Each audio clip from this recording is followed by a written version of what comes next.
What's the YouTube? Dell here from Zephyr, and today I am bringing you an update to Fire King Brigade. So that's right, so this is the brand new Fire King Volcanics plus the Tri-brigade package.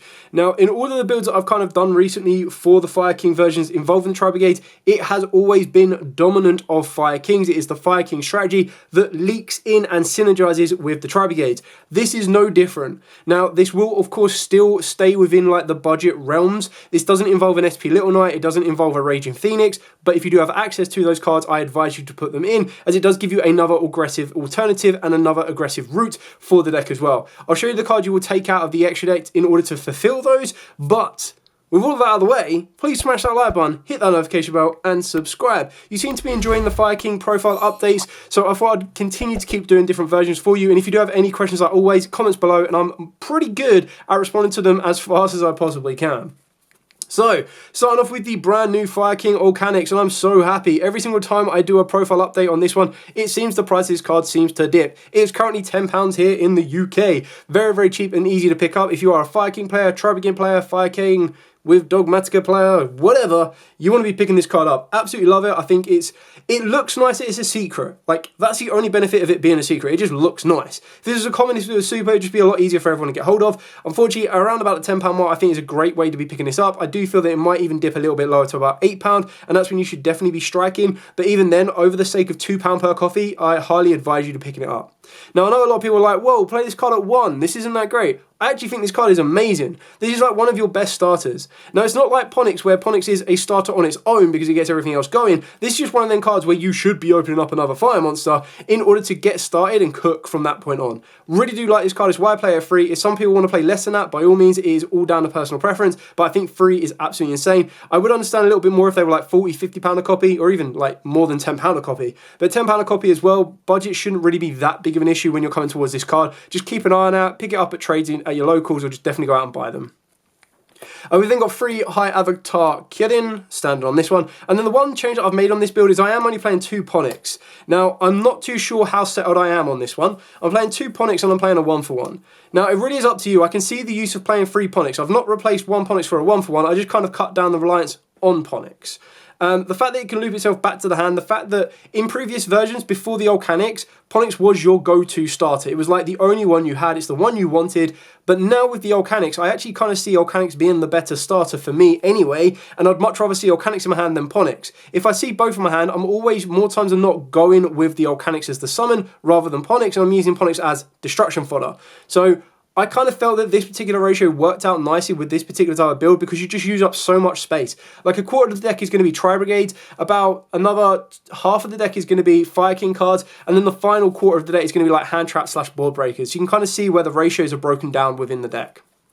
We've then got 2 Sacred Fire King Garunics and one of the original Fire King High Avatar Garunics, maxed out or backed up by 1 Barong and 1 Avatar. Now, I know you can play Rank Barley if you want to. Personally, I feel that these are your 2 best ones to be utilising at the base minimum, and in the difference between a pure version of this deck and the Tri-brigade version of the deck, you have to sharpen down the edges where at all possible. You need to be able to go, well, how successful and relevant is Rank Barley in this particular version? A little bit less so. Which one can I cut out of Barong, Avatar, and Rank Barley? Well, it will be Rank Barley. That's kind of what I've done with personal preference. Side Rank Barley, and if you want to, it really does come down to your play style, and as I do with most of my builds, these are just structures for you to kind of take and adapt to your environment and play style.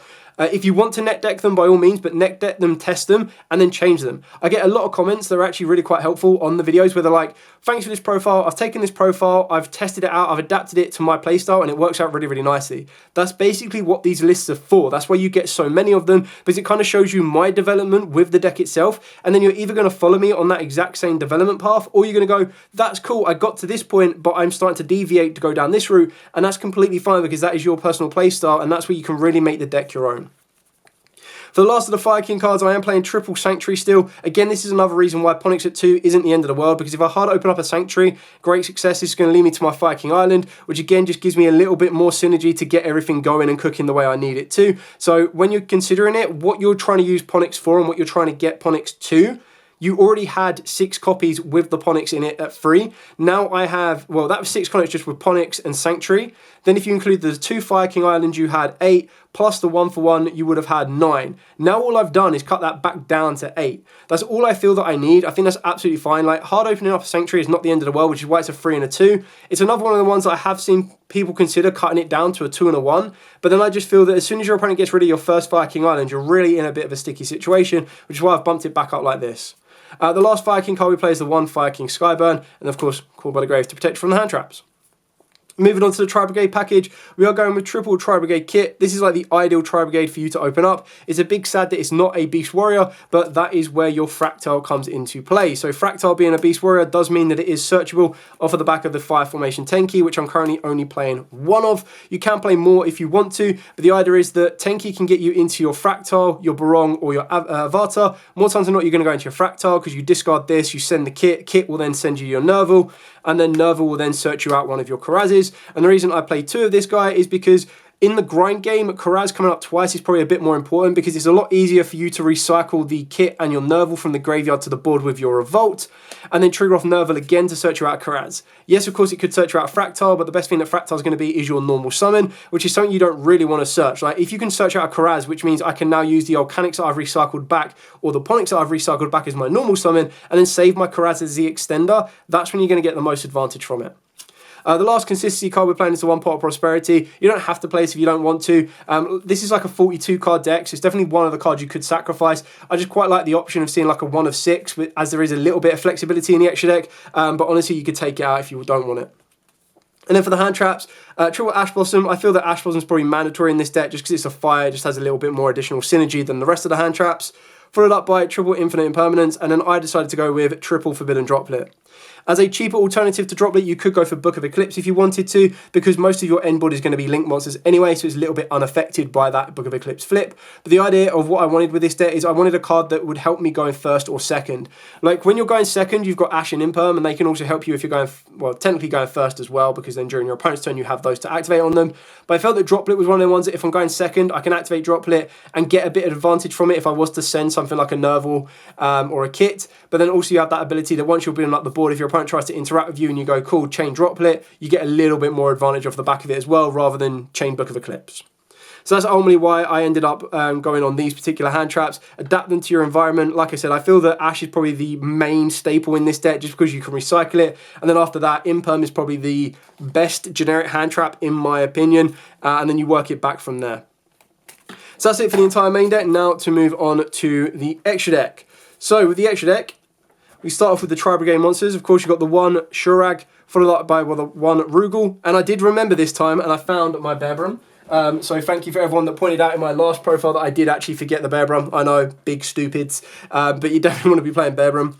The 1 Ferrijit, the 1 Almirage that you would have seen in a combo that I did the other day as a short. So the idea is you need to turn a Ponix into an Almirage to put a Fire King in the graveyard and then continue to combo off.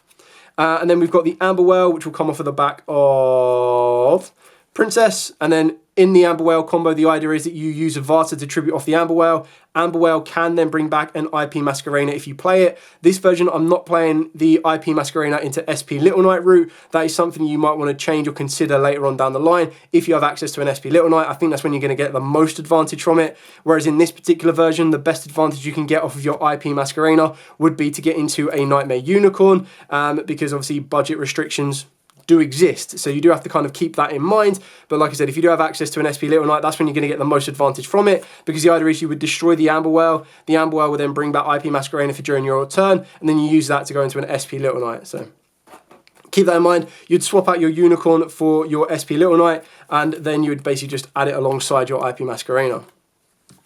So speaking of which, IP Masquerena.